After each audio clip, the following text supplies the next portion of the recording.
Several years ago, I made a video about making complementary curves with a router, and a lot of people were very complimentary about that video. Others were a little confused, particularly about swapping the bearings on their router bits, because as it turns out, the bit and bearing combination that I used in the original video aren't available anymore.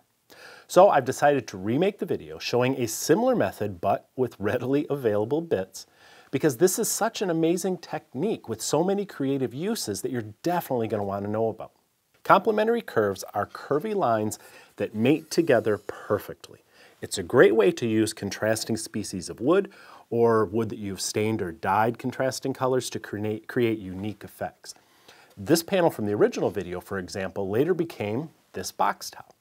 Others have made beautiful doors and drawer fronts this way. They've made wall plaques, cutting boards. You can even use the same process to make curved moldings, which we made another video about. However, cutting two curves that fit precisely together isn't as straightforward as you may think. If you cut two curvy edges separately, you'll be sanding and fitting all day to eliminate any hairline gaps in the seams between them. Stacking two pieces together and cutting them both at the same time may seem like the way to go, until you realize that the width of the blade curve causes changes in the radius on one side of the curve compared to the other side, and that's going to lead to gaps along your slopes.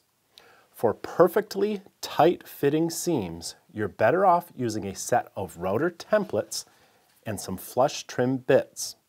Creating these templates is the trick I want to show you today. First, lay out your curvy edge on some sort of template material and cut it out. You have some room for error on this first master template, so concentrate on cutting smoothly, even if you must drift away from your line a bit. Take your time to sand away any bumps or nicks or flat spots on the edge of your template. This is really important. The quality of your template will determine the quality of your workpiece. Note how I made this template wider than the actual workpiece will be? By leaving an extra inch hanging off each end, you'll make it easier for the router bit to enter and exit the cut smoothly. Now lay out the workpieces you wish to join together. Mark the top piece with a number 1 and the bottom with a number 2. Place the master template, the one you just made, on workpiece number 2 and trace it with a pencil. Then move it up to workpiece number 1 without flipping or rotating it and trace it there as well. This is the waste we must remove so these two pieces will fit together seamlessly, and the bulk of it can be cut away at the bandsaw. Be sure to stay about 1/16 of an inch or so away from your lines. We want to reduce the amount of waste we have to remove with the router as much as possible, but you don't want to cut across your line. To get the two curves to match perfectly, you have to use the master template to create positive and negative working templates. So use some double stick tape to attach the master template to a second piece of template material that's about twice as wide.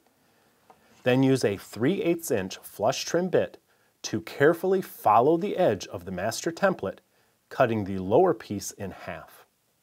Lay those two halves on your bench and label the top one with an A, while the portion beneath your master template can be labeled with a B. These are your working templates. You're going to use them from here on out, so lay the master template aside. While the two working templates are mirror images of each other, they will not fit together perfectly due to the kerf that the router bit plowed between them. You have to account for that kerf when you use these templates on your workpieces. So let's start with workpiece number 1. Use some double stick tape to secure the A template on top while positioning the edge 3/8 of an inch back from your pencil line. Check it carefully on both ends before you press the tape bond together. Now swap the bearing on your 3/8 inch router bit to one that's 1 1/8 wide. I'll link to an affordable source for both bits and bearings that you can use to try this out. Just check below the video. By moving that template back 3/8 of an inch, you cancel out the 3/8 inch kerf that you created when you divided the two template halves. By adding the 1 1/8 inch bearing, you position the cut back on your line where it needs to be. Sometimes this can be a little hard to wrap your head around, but the combination of the offset template and the oversized bearing is the key to getting these two halves to match perfectly. After you've routed the edge, make an extra pass or two to be sure you've removed all the waste. Now attach template B to workpiece number 2. This time you can place it right against your pencil line because you've already accounted for that kerf by offsetting the other workpiece. Swap the bearing back to the one that came with the bit. Don't forget to unplug your router while you do it. You want to keep your fingers safe. After you plug the router back in, trim workpiece number 2 up to the template, removing that last sliver of waste. Don't forget to take an extra pass or two just in case. Remove your templates and you should have a perfect match. I really think you should try this at least one time. It's a lot easier than it looks, and the creative possibilities are nearly endless. Don't forget to check out the links below if you need a 3/8 inch router bit or an 1 1/8 bearing.